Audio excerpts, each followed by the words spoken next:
freedom. We all want it, right? Everyone wants to be free. That's the answer if you ask them. But what does it mean to be free?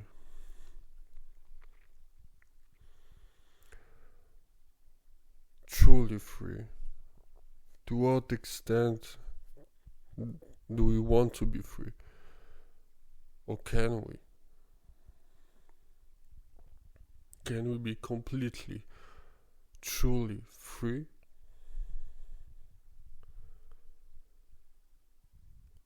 In the literal sense.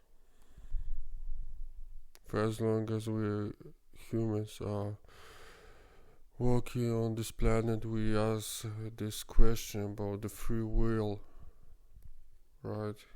If the actions that we take are actually ours, if they are free, if we can choose.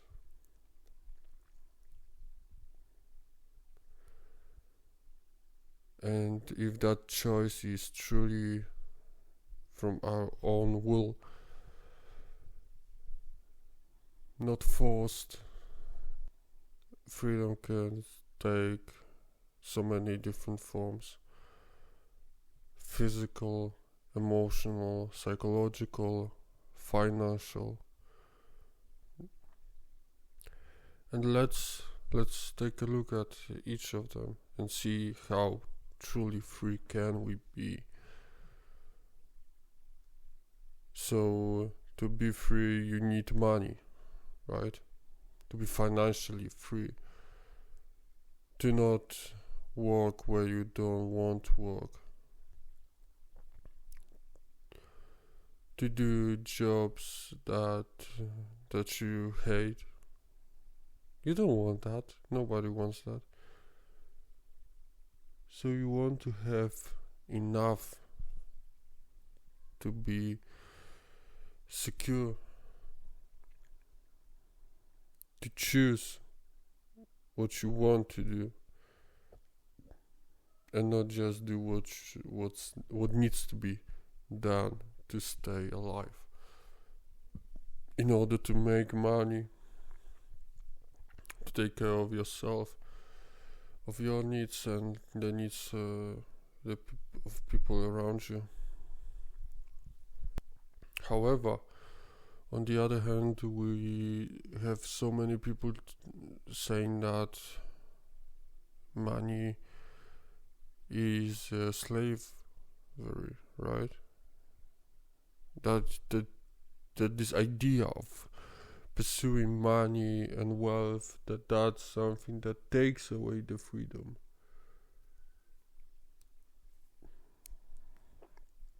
Because it makes you sacrifice your time, your energy for money, for your relationships.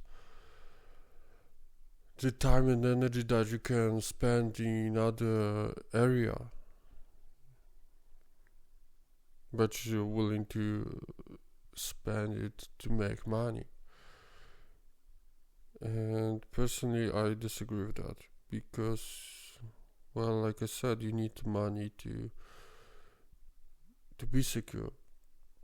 And people who say that, they often they didn't truly felt the despair of not having enough, and well, not having enough, not to satisfy some idea that will never be satisfied, where the line will always cross. No, I'm talking about having enough to buy groceries for the next month, to pay rent, to take care of your bills.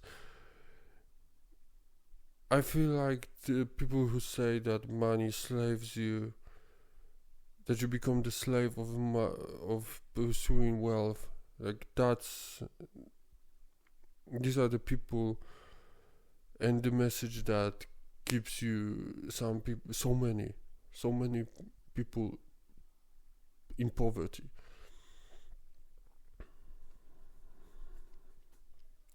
because they afraid of money. Money is something is taken to be some demon, right? That just consumes you, when in reality it's just a tool that can be used to secure, to make sure that your needs are taken care of, to take away this burden, and to free you from the burden of worrying about how you're gonna make until the next paycheck, until the next bill comes in. Do not have to take credit, to take a loan, to be in debt. You need to. People who say that, I truly believe that they don't realize how it feels like. So you have the financial freedom. So many people to teach online, right, how to be financially free. And on the other spectrum, if you only chase that, then it can become like this obsession that takes away from you. And but the difference, and to just say bluntly that money will consume you, it's so wrong. It's just wrong. It's a black and white fallacy. It's either this or that, and that's simply not how world works. It's not that simple. It's a little bit more complicated than that. And just because you work to earn, to have money, doesn't mean that you need to become the slave of it, of this chase. But what happens if you start chasing it?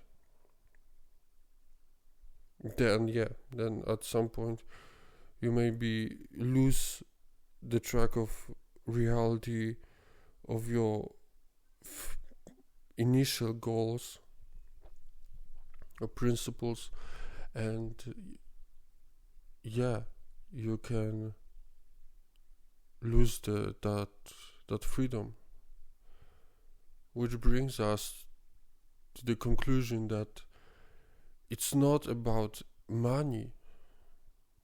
Like I said, it's just a tool, but it's how we perceive it. It's our perception of it.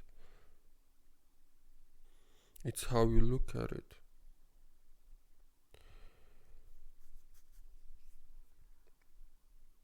And the fact that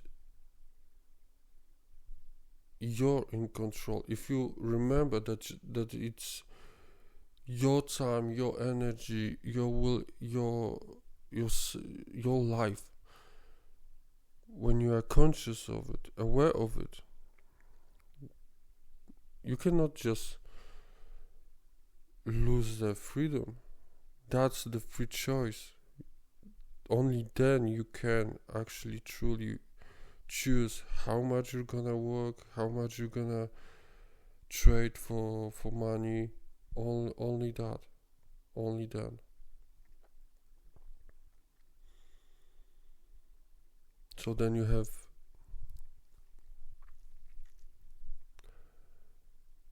psychological freedom.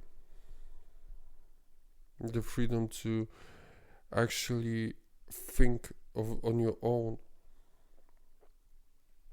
And that is the idea that can be corrupted by others, poisoned. Because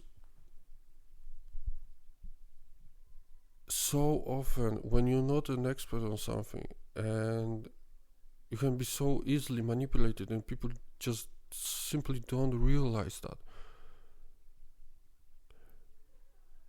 To be honest, in psychology there's this proven phenomena of this effect. It's called the Dunning-Kruger effect, when, to put it simply, people think they're smarter than they actually are.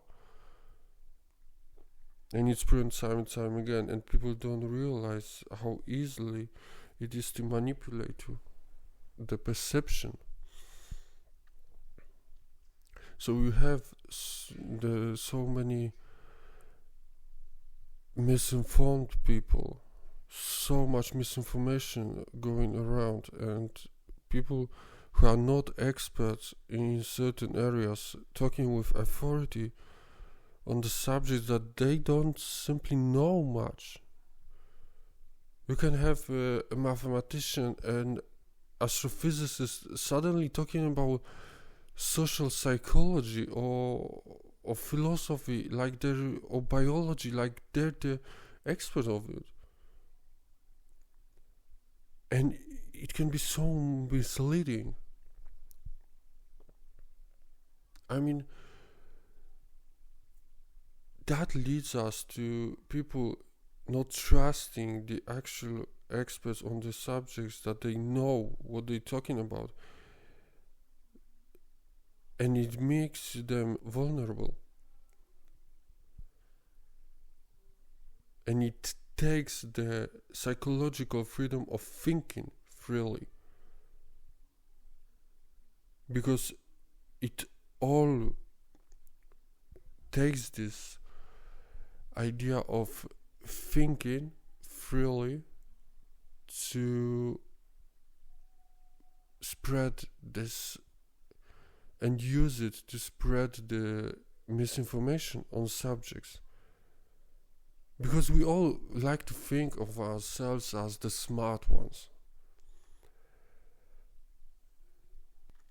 And how the Dunning-Kruger effect proves, when you're an expert on a subject, you're gonna judge your knowledge lower than it actually is.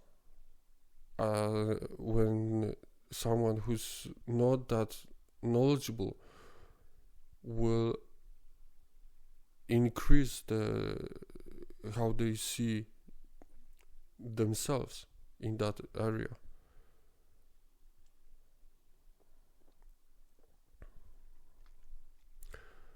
So in our world, it's so tricky to actually think freely, think on your own, because at some point you need to trust someone else, informations from other people, because as smart as you can be, you cannot know everything. You cannot be an expert on every single subject there is. So we need to listen to others. And you need to make sure that the person you are trusting is an actual expert on something. Or they don't talk about the subjects they are not experts with so much confidence, so much authority. But that's the tricky part, right? So that leads us to how much freedom, how much freely do you actually want to be, to think? Because you can, at some point, maybe it's easier to just listen to someone else, to not look at the information, to just get the information and go with it. don't double check it, because it takes time. It's not convenient. It's some people just don't know how to do it, and that's the thing. We have so many biases. Cognitive biases make us unable to really double check it, to be more knowledgeable, because it goes because it goes to this idea that, well, I have the information that made me feel comfortable, that made me feel good, so I'm just gonna stop there. And so often that's how it is. So many people just stop because the information they are getting confirms their biases, the biases that they are not actually even aware of. And so that's how slowly you take away your free thinking away, and you're losing it, and it's so much harder then to gain it back and to admit that you let it go, even though, to be quite perfectly honest with you, you didn't let go. But from childhood we are not allowed to ask questions. When I was growing up, saying I don't know was laughable. To admit that you don't know something, it was actually laughable. So slowly you are being conditioned to just listen, and the thing is, maybe that's better. Maybe that's the better life for us, for the majority, or maybe everyone, to not ask questions, to actually just listen and follow. But it is important that it only works if it's not being corrupted by this idea, this illusion, this holy grail, supposedly, that is free thinking. Because if you spend 20 years of not actually learning about subjects, you don't have the basics covered, how can you double check someone that just goes in, speaks with authority on subjects they don't know much, but let's say they have a PhD in physics and they talk about psychology? Hey, but this guy is a doctor at the end of the day. Well, how can you? It's intuitively you listen to what this person has to say on the subject.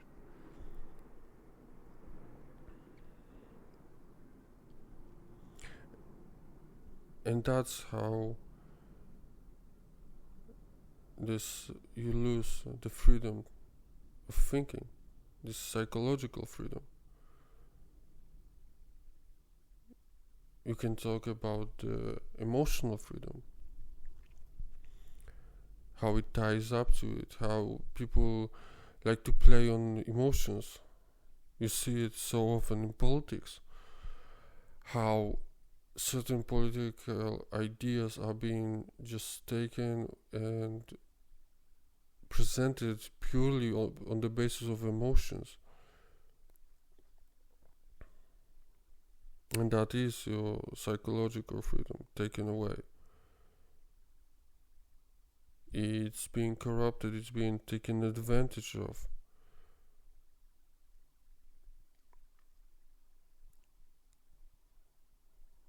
So how you actually gain freedom? Well, psychologically speaking, of course. Well, once again, the only thing you can do in this situation, the only thing you can do is to train yourself to be aware, to be conscious. Start being conscious of the biases you have, the fact that you're not an expert on some things, the fact that if you're not an expert on some subjects, some topics, some areas, other people will have the same thing. You're not special. You're not specially vulnerable. You're not specially unable to think. There are other people, other experts, doctors, PhDs with no bigger knowledge than you on the subjects that they are not experts in, right? So this is more common than you think. And when you accept that, when you look at the world and the information that you're getting from this lens, that's how you can gain and secure and cultivate the psychological freedom to think, if that's what you want. And I mean that if that's what you truly want, because it may be exhausting for some many.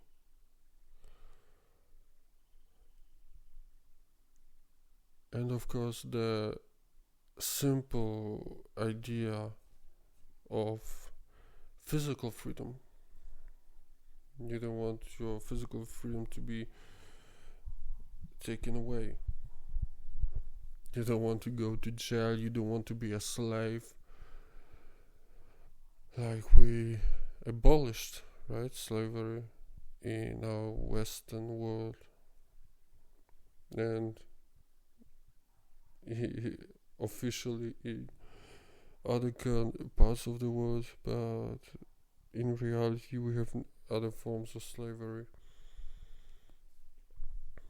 But you don't want your freedom to be taken away, your physical freedom. You don't want that. Nobody wants that. Freedom to express yourself, freedom to dress how you like, to have the hairstyle you like, you want. You don't want that to be taken away. So that's very, very important for us to secure and cultivate. And there's no much to say about physical freedom.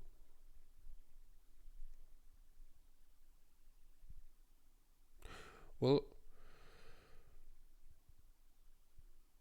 apart from the fact that the way you want to look like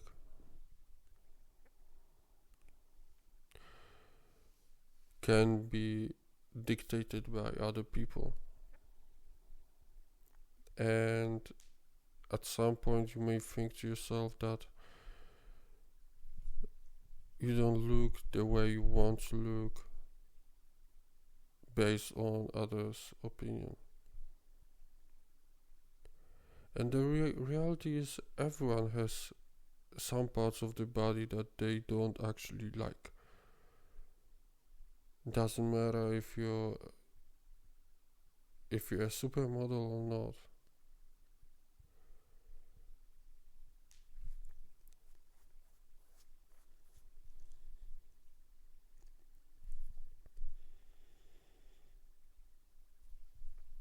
So once again, be aware, and in that consciousness, in that awareness of the world around you, find your freedom and be free.